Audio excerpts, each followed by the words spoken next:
Hi guys, Evan at Bartlett Automotive Huntingdon. Today we've got something very special for you.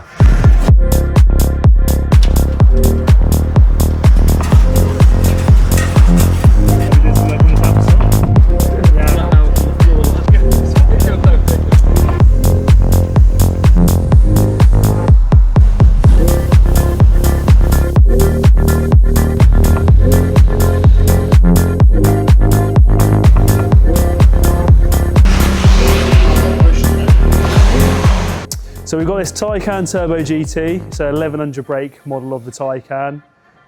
One of about 50 in the UK. The vehicle's been in an accident. A bit of work has been carried out on the vehicle, but it's still not working correctly, so they've brought it to us to see what we can find. So let's have a look.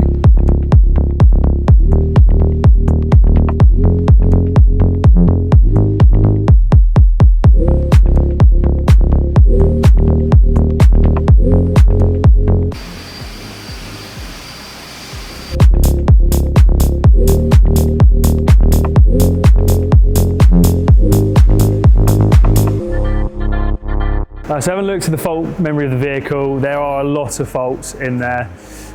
Rear power electronics, rear motor, motor electronics, airbag, lots and lots of things we've got to look over. So check that out in part 2 next week.